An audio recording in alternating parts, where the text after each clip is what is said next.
शरणं प्रभु हरि शरणं श्री हरि शरणं प्रभु हरि शरणं श्री हरि शरणं प्रभु हरि शरणं श्री हरि शरणं प्रभु हरि शरणं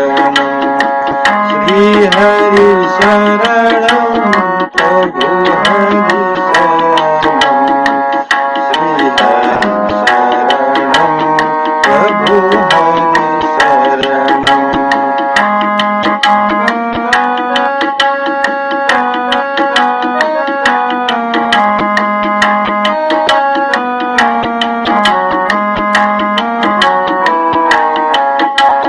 श्री हरि शरणं प्रभु हरि शरणं श्री हरि शरणं प्रभु हरि शरणं श्री हरि शरणं प्रभु हरि शरणं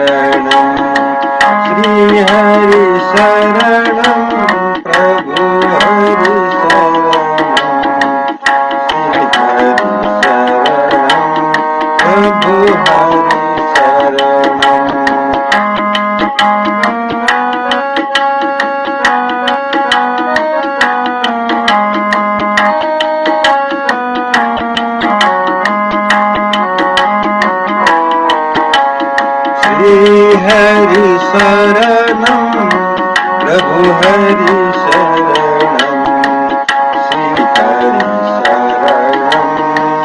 श्री हरि शरणं श्री हरि शरणं प्रभु हरि शरणं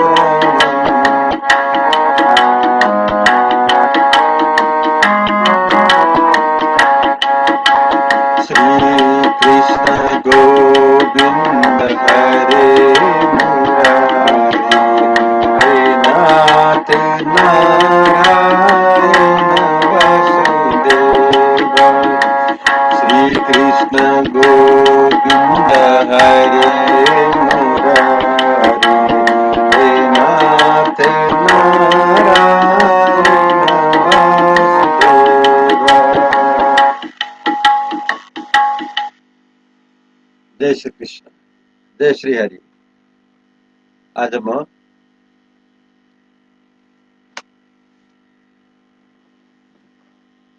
श्री हरिवंश पुराण को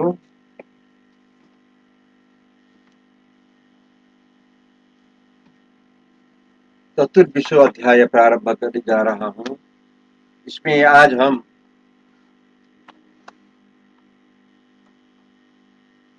विभ्राज का ब्रह्मदत्त का पुत्र बनकर उत्पन्न होना, रानी सन्नति का ब्रह्मदत्त से रूठना, एक ब्राह्मण के कहे हुए श्लोकों से ब्रह्मदत्त पांचाल्य और कंडरीक को अपने पूर्व जन्म का ज्ञान होना तथा ब्रह्मदत्त आदि का तप करके मुक्त होना, इसके विषय में हम आज श्रवण करेंगे। मार्कंडे जी ने कहा, जिसके मन में योग साधना विषय संकल्प हुआ था वह तपस्वी राजा विभ्राज ब्रह्मदत्त का पुत्र होकर उत्पन्न हुआ और उस जन्म में वह विश्वक्सेन नाम से प्रसिद्ध हुआ। एक समय की बात है, राजा ब्रह्मदत्त प्रसन्न चित्त से अपनी भार्या को साथ में लिए उपवन में इस प्रकार विहार कर रहे थे जैसे इंद्राणी के साथ विहार कर रहे हो। उसी समय राजा ने एक चींटी का सुर सुना जो काम के वश में होकर अपनी कामिनी चींटी से बहुत गिड़गिड़ाकर प्रार्थना कर रहा था। छोटी सी चींटी कुपित हो मान किए बैठी है और चींटा ऊपर से याचना कर रहा है। यह देख सुनकर ब्रह्मदत्त अचानक ही बड़े जोर से हंस पड़े।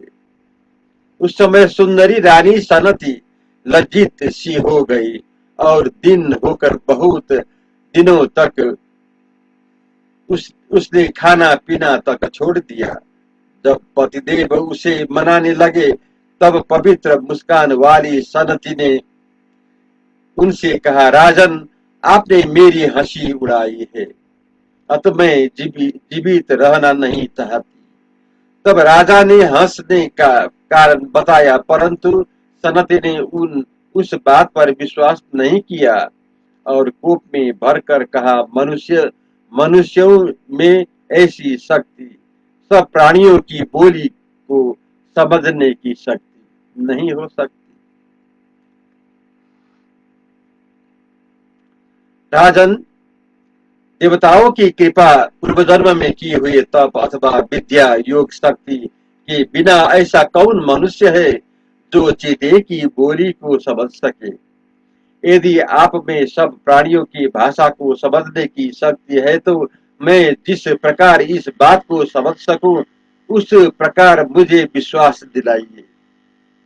राजन, यदि आप ऐसा न करेंगे तो मैं आपसे सत्य की शपथ खाकर कहती हूँ अपने प्राण त्याग दूंगी। रानी के इन कठोर शब्द को सुनकर राजा बड़ी विपत्ति में पड़ गए। तब उन्होंने शरणागत रक्षक समस्त प्राणियों के स्वामी देवश्रेष्ठ भगवान नारायण हरि की शरण ली। उन महायशस्वी महात्मा राजा को निराहार भक्ति पूर्वक समाहित चित्त से उपासना करते हुए 6 रातें बीत गई। 6ठी रात में राजा ने प्रभु नारायण देव का दर्शन किया। समस्त प्राणियों पर अकारण दया करने वाले भगवान ने राजा से कहा, ब्रह्मदत्त, प्रातः काल होने पर तुझे कल्याण की प्राप्ति होगी। इतनी बात कहकर भगवान वहीं अंतर्ध्यान हो गए। इधर जो चारों महात्मा ब्राह्मणों के पिता थे वे पुत्रों से श्लोक सीख कर कृतकृत्य से हो गए। वे धर्म से कभी च्युत न होने वाले राजा ब्रह्मदत्त तथा उसके मंत्रियों को खोजने लगे, परंतु उन्हें श्लोक सुनाने का कोई अवसर न मिला। इतने में भगवान नारायण से वह पाकर राजा सरोवर में स्नान करके सुवर्ण जटित रथ में बैठे और प्रसन्नता पूर्वक अपनी नगरी में प्रवेश करने लगे। उस समय ब्रह्मश्रेष्ठ कंडरीक ने अपने हाथों में ब्रह्मदत्त के घोड़ों की बागडोर ले रखी थी और बाभ्रव्य पुत्र पांचाल उनके ऊपर चंवर और व्यंजन पंखा डुला रहे थे। यही अवसर है। यह समझकर वे ब्राह्मण राजा को और उनके दोनों मंत्रियों को उसी समय श्लोक सुनाने लगे। दो दशाण देश में व्याध, कालंजर पर्वत पर मृग, शरद्वीप में चक्रवाक तथा मानस सरोवर में हंस हुए थे। उनमें से हम 4 तो कुरुक्षेत्र में वेद पारगामी कुलीन ब्राह्मण होकर दीर्घ मार्ग पर चले आए हैं, अर्थात योग साधना करके मुक्त हो गए हैं। अब शेष बचे हुए तुम 3 व्यक्ति योग मार्ग से भ्रष्ट होकर क्यों कष्ट पा रहे हो। भारत, राजा ब्रह्मदत्त वह श्लोक सुनकर मूर्छित हो गए और उनके मंत्री पांचाल तथा कंडरीक की भी वही दशा हुई। कंडरीक के हाथों में चाबुक और बागडोर छूट गए तथा पांचाल के हाथों से भी चंवर और पंखा छूटकर नीचे गिर पड़े। नगर निवासी और मित्र वर्ग राजा तथा दोनों मंत्रियों की इस दशा को देखकर खिन्न हो गए। दोनों मंत्रियों सहित शत्रुदमन राजा ब्रह्मदत्त रथ में 2 घड़ी तक मूर्छित रहे। तत्पश्चात उन्हें होश आया और ये अपने नगर में लौट आया। तदंतर उन तीनों को उस सरोवर का ध्यान आ गया और अपने पूर्व जन्म के योग का भी स्मरण होने लगा। तब उन्होंने उस ब्राह्मण ब्राह्मण को बहुत सा धन और भोग पदार्थ दिए। फिर ब्रह्मदत्त ने अपने राज्य पर शत्रु दमन विश्वेक्षण का अभिषेक किया और अपने श्री को साथ में लेकर वन को चल दिए। तदंतर योग साधना करने के लिए वन में आए हुए राजा ब्रह्मदत्त से देवल की पुत्री धीर स्वभावा सनती ने परम प्रसन्न होकर कहा, महाराज, मैं यह बात जानती थी कि आप चींटी की बोली को समझ सकते हैं, तब भी मैंने आपको संसार के भोगों के आसक्त देखकर यह क्रोध का नाटक रचकर आपको योग की ओर प्रेरित किया है।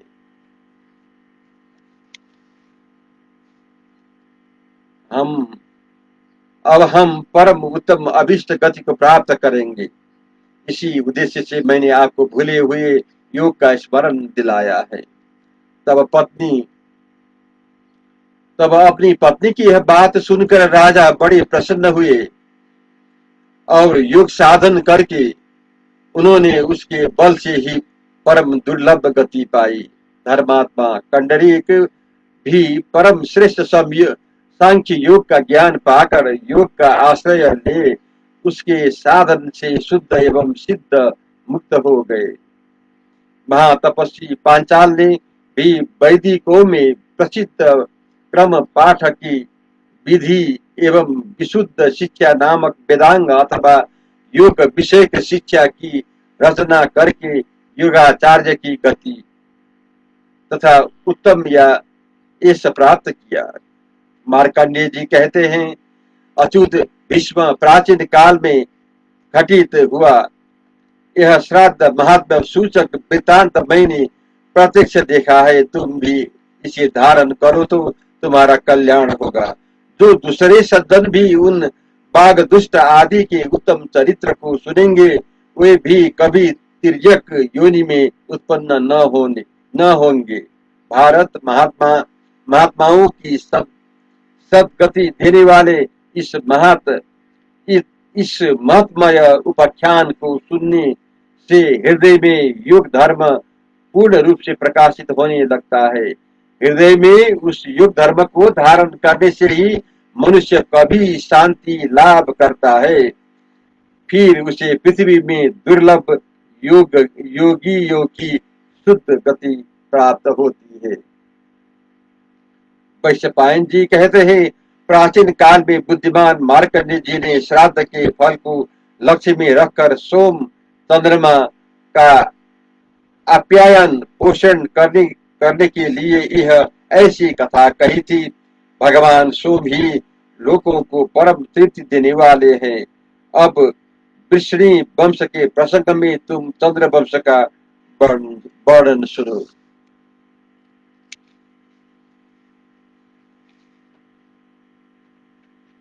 अब मैं 25वां अध्याय प्रारंभ करने जा रहा हूँ। इसमें आज हम चंद्रमा की उत्पत्ति और राजसूय यज्ञ, देवासुर संग्राम तथा बुद्ध की उत्पत्ति के विषय में हम श्रवण करेंगे। वैशंपायन जी कहते हैं, राजन, प्राचीन काल में ब्रह्मा जी ने प्रजा की सृष्टि करने का विचार किया। उस समय उनकी मानसिक संकल्पों से सोम अर्थात चंद्रमा के पिता भगवान अत्रि ऋषि उत्पन्न हुए। अत्रि ऋषि भी प्रजा की सृष्टि में ही संलग्न हुए। वे तथा उनके पुत्र मन, वाणी और कर्म से सब प्राणियों का कल्याण करने वाला कार्य ही करते थे। हमने सुना है कि प्राचीन काल में प्रशंसनीय व्रत का पालन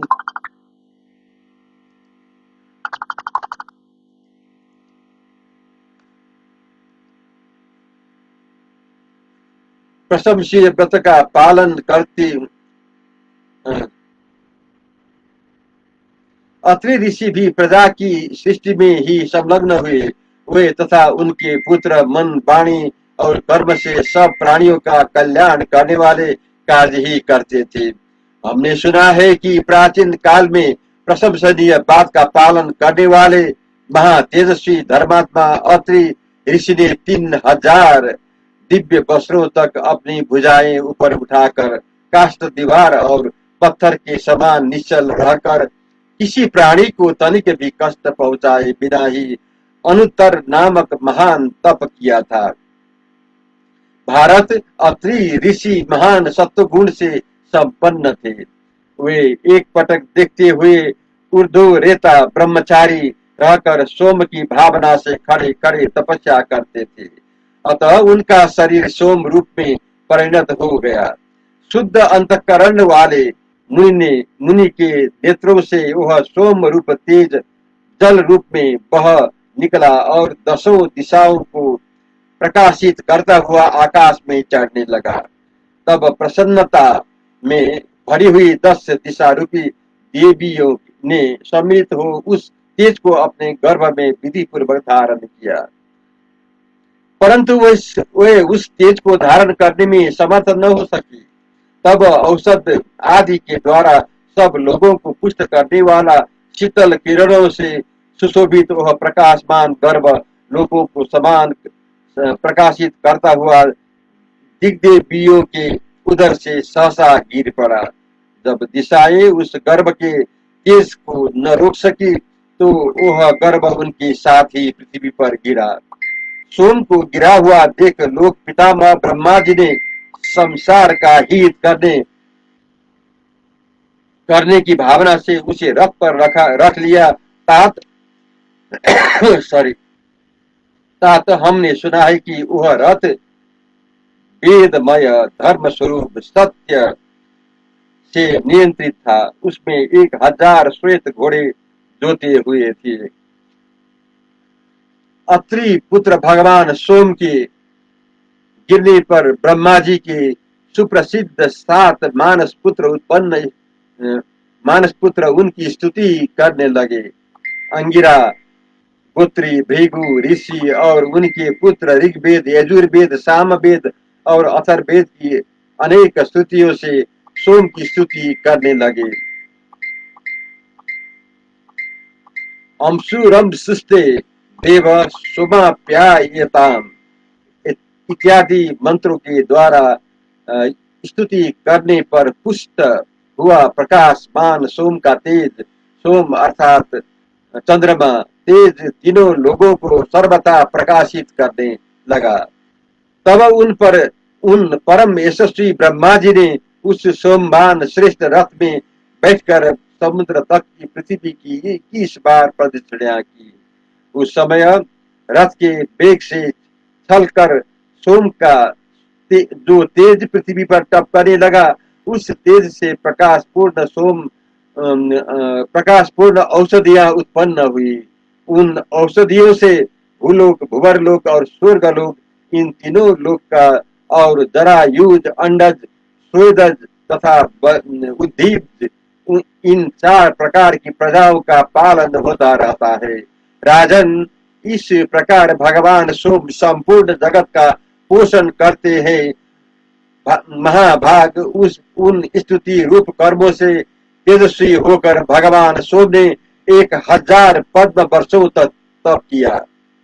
चांदी के समान शुक्ल वर्ण वाली जो जल की अधिष्ठात्री देवियां अपने स्वरूप भूत जल से जगत का पालन करती है। चंद्रदेव उनकी निधि हुई, वे अपने कर्मों से विख्यात है।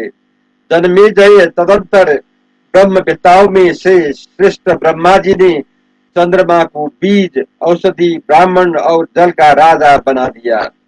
महाराज, जब प्रकाशवानों में श्रेष्ठ चंद्रमा का इन चारों के राज्य पर सम्राट के रूप में अभिषेक हो गया, तब सम्राट चंद्रमा अपनी कांति से तीनों लोगों को प्रकाशित करने लगे। उस समय पतिताओं के पुत्र दक्ष ने अपनी महाव्रत धारिणी 27 कन्याएं चंद्रमा को ब्याह दी, जिन्होंने विद्वान पुरुष 27 नक्षत्रों के रूप में जानते हैं।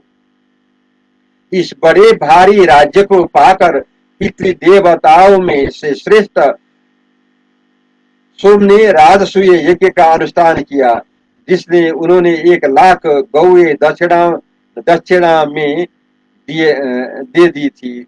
सोम के उस यज्ञ में भगवान अत्रि होता करने बने, भगवान भृगु अर्धुर्जु हिरण्यगर्भ उद्धाता तथा वशिष्ठ जी ब्रह्मा बने। उस यज्ञ में शरत कुमार आदि प्राचीन ब्रह्म शिव ने स्वयं भगवान नारायण हरि की सदस्य बना था। भारत, हमने सुना है कि उन ब्रह्म ऋषियों में श्रेष्ठ सदस्यों को सोम ने तीनों लोग दक्षिणा में दे दिए थे। उस समय सिनी वाली, कुहू, द्युति, पुष्टि, प्रभा, वसु, कीर्ति, धृति और लक्ष्मी, ये 9 देवियां नित्य प्रति चंद्रमा की सेवा में लगी रहती थी। इस प्रकार सभी ऋषि और देवताओं से सत्कार पाकर द्विजराज चंद्रमा ने अवभृत स्नान किया। फिर वो 10 दिशाओं को प्रकाशित करने लगे। तात मुनियों द्वारा सम्मानित उस दुर्लभ ऐश्वर्य को पाकर चंद्रमा की बुद्धि विनय से भ्रष्ट हो गई और उन्हें गति तिने अनितिने धर दबाया। तब उन्होंने अंगिरा के सब पुत्रों का तिरस्कार करके बृहस्पति की यशस्विनी भार्या तारा का बलपूर्वक हरण कर लिया। देवताओं तथा देवर्षियों के याचना करने पर भी उन्होंने बृहस्पति की श्री उनको नहीं लौटाई। तब तब तो देवताओं के आचार्य बृहस्पति जी उन्होंने ऊपर अत्यंत कुपित हो उठे। उस समय शुक्राचार्य ने चंद्रमा का पक्ष लिया और रुद्र ने बृहस्पति का, क्योंकि महा तेजस्वी रुद्र बृहस्पति के पिता अंगिरा के शिष्य थे। उसी गुरु भाई के स्नेह से भगवान शिव अपना आजगब नामक धनुष लेकर बृहस्पति के पार्षणी ग्राह सहायक बने थे। महात्मा रुद्र ने दैत्य को लक्ष्य करके ब्रह्मशीर नामक श्रेष्ठ अस्त्र छोड़ा, जिनके उन दैत्यों के सारे इस पर ही पानी फेर दिया। वहां ताराओं के लिए देवताओं और दानवों में बड़ा भारी युद्ध हुआ, जो तारा कामय महासंग्राम के नाम से प्रसिद्ध है। इसमें संसार का बड़ा भारी संहार हुआ। भारत, इस युद्ध में मरने से देवता और तुषित गण अग्निदेव सनातन ब्रह्मा जी की शरण में गए। तब ब्रह्मा शुक्राचार्य तथा रुद्रों में ज्येष्ठ शंकर को भी समझा बुझाकर युद्ध करने से फिर उन्होंने स्वयं ही तारा को लाकर बृहस्पति को दिया। उस समय तारा को गर्भवती देख बृहस्पति जी ने कहा, तुझे मेरे क्षेत्र में किसी तरह पराया गर्भ नहीं धारण करना चाहिए। तब तारा ने अयोग्य स्थान सीपों के झूर मुठ में जाकर प्रज्वलित अग्नि के समान तेजस्वी उस भारी दस्युहंता कुमार को उत्पन्न किया। उस ऐश्वर्यवान कुमार ने उत्पन्न होते ही अपने शरीर की कांति से देवताओं का तेज फीका कर दिया। तब तो देवता संदेह में पड़कर तारा से कहने लगे, अरे सच बता, यह पुत्र चंद्रमा का है अथवा बृहस्पति का? परंतु देवताओं के पूछने पर भी जब उन्होंने भला बुरा कुछ उत्तर न दिया, तब तक दस्यु हंता कुमार उसे श्राप देने के लिए तैयार हो गया। तो उस समय ब्रह्मा जी ने उसे रोककर तारा से इस संदेह को पूछा, तारे, यह किसका पुत्र है? इस बात को तू ठीक ठीक बता। तब उसने दोनों हाथ जोड़कर वर देने वाले प्रभु ब्रह्मा जी से कहा, प्रभु, यह सोम का ही पुत्र है। तब उस गर्भ को धारण कराने वाले प्रजापति चंद्रमा ने उस महामना दस्युहंता कुमार का मस्तक सूख कर उस बुद्धिमान पुत्र का नाम बुध रखा। यह बुध जब आकाश में उदय होता है तब प्रतिकूल चेष्टा उत्पात किया करता है। तदंतर बैराज मनु की पुत्री इला ने बुध से एक पुत्र उत्पन्न किया। उनके वे पुत्र महाराज पुरुरवा हुए। महात्मा पुरुरवा के उर्वशी के गर्भ से 7 पुत्र उत्पन्न हुए। इधर सोम को हठात राज्य क्षम राज राज इस्मा ने धर दबाया। इस्मा से इस ग्रस्त होने पर चंद्रमा का मंडल क्षीण होने लगा। तब वे अपने पिता अत्रि की शरण में पहुंचे। महा तपस्वी अत्रि ने उनके ताप को दूर कर दिया। वे चंद्रमा राज इस्मा रोग से मुक्त होकर सब ओर से प्रकाशित हो उठे। महाराज, इस प्रकार मैंने तुमसे चंद्रमा के जन्म का वर्णन किया है, जो कीर्ति को बढ़ाने वाले हैं। अब मेरे द्वारा चंद्रमा के वंश का वर्णन सुनो। मनुष्य चंद्रमा के जन्म को सुनते ही सब पापों से मुक्त हो जाता है। यह चंद्रमा के जन्म की कथा धन, आयु, आरोग्य और पुण्य देने वाली है। इसे सुनने से मनुष्य के सारे संकल्प मनोरथ सिद्ध हो जाती है। जय श्री हरि, जय श्री कृष्ण।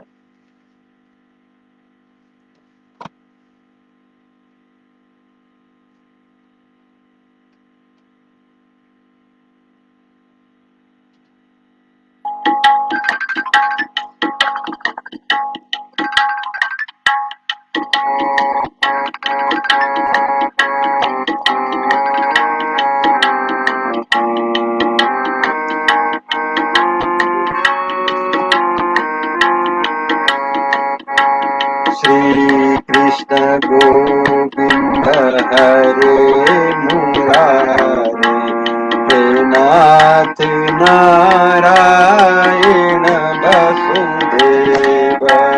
श्री कृष्ण गोविंद हरे मुरारे, हे नाथ नारायण वसुदेव।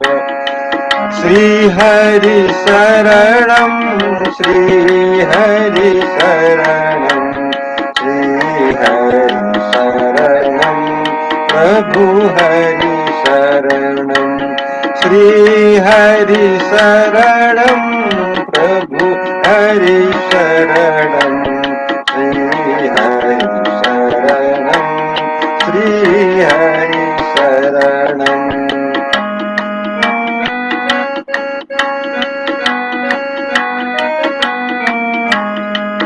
श्री हरि शरणं, श्री हरि शरणं, श्री हरि शरणं, प्रभु हरि शरणं। श्री हरि शरणं, प्रभु हरि शरणं। श्री हरि शरणं, श्री हरि शरणं, श्री हरि शरणं, प्रभु हरि शरणं।